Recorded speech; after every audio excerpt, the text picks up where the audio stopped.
आज की कहानी है एक ऐसे कैदी की जो हर बार जेल से भाग निकलता है, फिर चाहे कितनी भी सिक्योरिटी क्यों ना हो। ये कहानी है जापान के सबसे खूंखार कैदी सुजुकी की, जो इस समय जापान की सबसे हाई सिक्योरिटी जेल में अपनी सजा काट रहा है। चेकिंग ड्यूटी पर घूम रहे गार्ड्स के जाने के बाद सुजुकी अचानक मुस्कुराया और अपना एक दांत बाहर निकाल लिया। कुछ देर बाद गार्ड्स फिर से चेकिंग करने आए, लेकिन इस बार सुजुकी फरार हो चुका था। उन्हें वहाँ किसी के मौजूद होने का शक हुआ, लेकिन सुजुकी भी कोई कच्चा खिलाड़ी नहीं था। वो बिना आवाज किए रोशनी से बचता हुआ इधर से उधर छुपता रहा। जब गार्ड्स ने आइसोलेशन सेल की दोबारा चेकिंग की तो वो समझ गए कि सुजुकी भाग चुका है। उन्होंने तुरंत बाकी के गार्ड्स को बुलाया और देखते ही देखते वहाँ भीड़ इकट्ठा हो गई। जब सुजुकी छत से भाग रहा था तो जोर जोर से जेल के सायरन बजने लगे। अचानक जोरदार बारिश शुरू हो गई और हमें पीछे की कहानी दिखाई जाती है।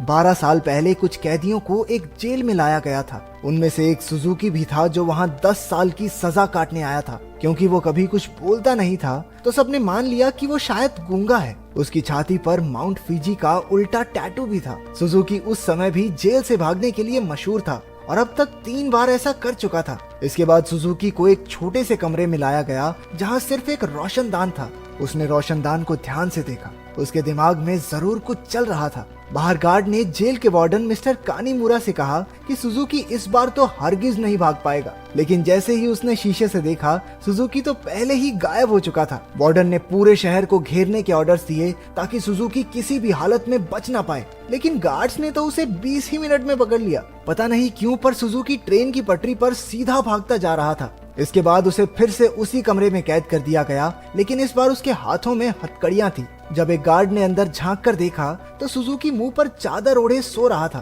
गुस्से में उसने सुजुकी को चादर हटाने को कहा क्योंकि वो कोई चांस नहीं लेना चाहते, लेकिन जब बार बार कहने पर भी उसने चादर नहीं हटाई तो गार्ड्स ने मिलकर उसकी बुरी तरह पिटाई की। अगली सुबह वार्डन ने सुजुकी के सारे पुराने रिकॉर्ड्स निकाले।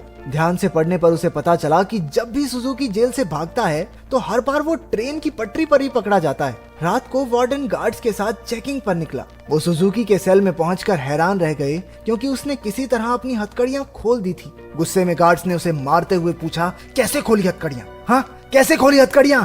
लेकिन हमेशा की तरह सुजुकी चुप रहा।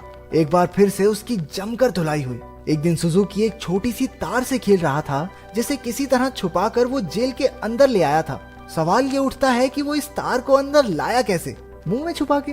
ना, गू में छुपा के। इसी तार की मदद से वो अपनी हथकड़ियां खोलता था। कुछ दिन बाद वार्डन एक हफ्ते की छुट्टी पर अपने घर चला गया।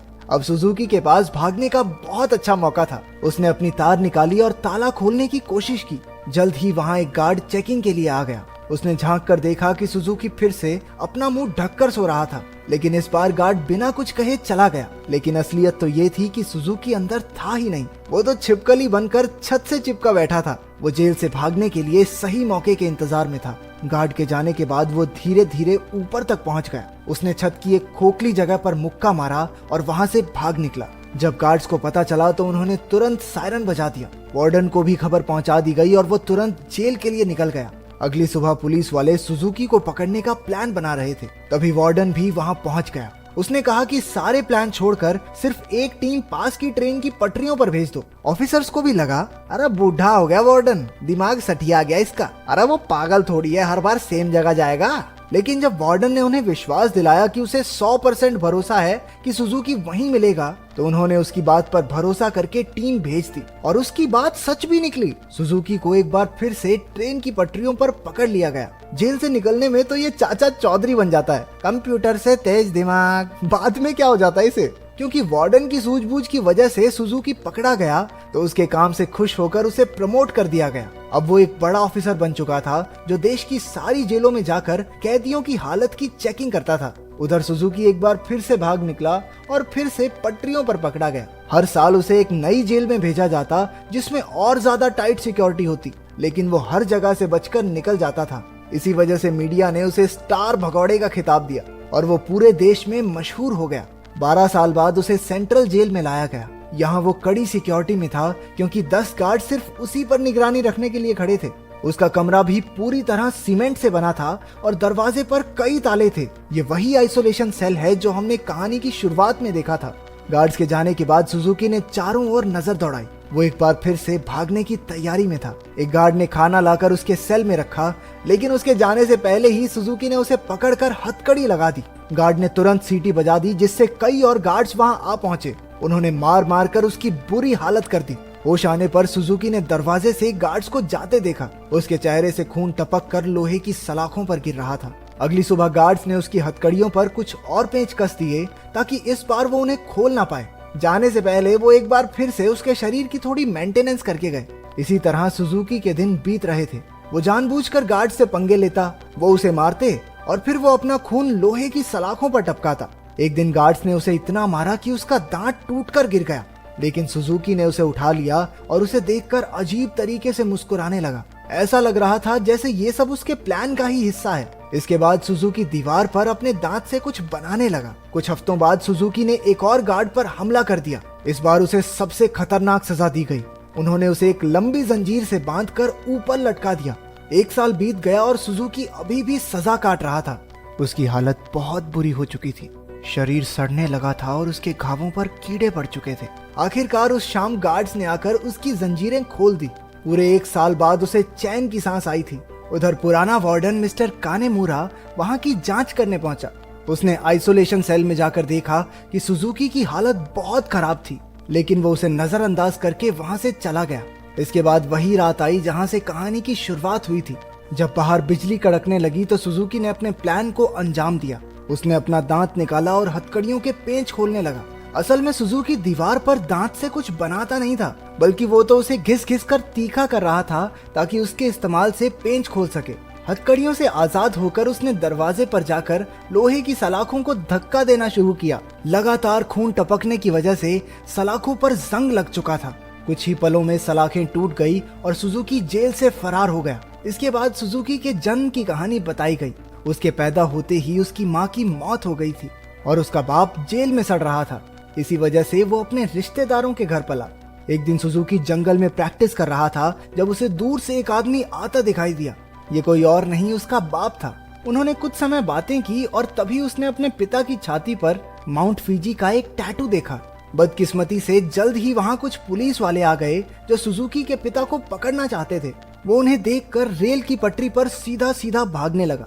इस दिन सुजुकी ने कसम खाई कि एक ना एक दिन अपने पिता से जरूर मिलेगा। वर्तमान समय में सुजुकी फरार होकर एक बार फिर से पटरियों पर दौड़ रहा था। मिस्टर कानीमुरा ने पीछे से उसे रुकने के लिए आवाज दी और हैरानी की बात यह थी कि वो रुक भी गया। कुछ ही देर में गार्ड्स की एक टीम आकर उसे पकड़कर ले गई। देश की सबसे कड़ी सिक्योरिटी की जेल भी सुजुकी को नहीं रोक पाई, इसलिए मिस्टर कानीमुरा ने उसे धरती की सबसे खतरनाक जेल प्रिजन आइल में भेजने के ऑर्डर्स दे दिए। प्रिजन आइल किसी मामूली जेल की तरह नहीं थी। वो समंदर के बीचों बीच बनी थी, जहां लगातार तेज बहाव रहता था और सबसे जरूरी बात, वहां ट्रेन की पटरी तो बिल्कुल नहीं थी। और तो और समंदर शार्क से भरा हुआ था, इसलिए वहां से भागकर बच निकलना एकदम नामुमकिन था। जेल के अंदर के हालात भी इतने ही खतरनाक थे। पूरी जेल में चारों ओर हजारों गार्ड्स थे और अगर कोई कैदी भागने की कोशिश करता तो उसे देखते ही गोली मार देने के ऑर्डर्स थे। जब सुजुकी वहां पहुंचा तो उसे तुरंत उसके सेल में बंद कर दिया गया। वो कोई कमरा नहीं बल्कि कुछ रॉड्स थी जिन्हें सुजुकी के शरीर के आसपास ऐसे जोड़ दिया गया था जिससे भागना तो दूर, वो हिल डुल भी ना सके। उधर कानीमुरा ने जेल की लाइब्रेरी में जाकर सुजुकी के बारे में जानकारी निकालनी शुरू कर दी। ढूंढने पर उसे कुछ पुरानी फाइल्स मिली जिन्हें वो पढ़ने लगा। उधर जेल में सुजुकी ध्यान लगाकर खड़ा था। हालांकि बाकी लोगों के लिए वहां से भागना नामुमकिन था, लेकिन सुजुकी के दिमाग में कुछ तो खिचड़ी पक रही थी। अचानक उसने अपने दोनों कंधों को डिसलोकेट कर लिया और उस छोटी सी जगह से सिकुड़कर धीरे धीरे बाहर निकलने लगा। एक कैदी ने उसे ऐसा करते देख लिया, लेकिन वो इतना नशे में भंड था कि कुछ बोल नहीं पाया। उधर कानीमुरा अभी भी अपनी रिसर्च कर रहा था कि जेल के सायरन बजने लगे। हालांकि परेशान होने की बजाय जेल का वार्डन खुश हो गया, क्योंकि वहां से बचकर निकलने का कोई रास्ता था ही नहीं। ऊपर से आज सारे गार्ड्स को एक कैदी को गोली मारने का मौका मिलेगा।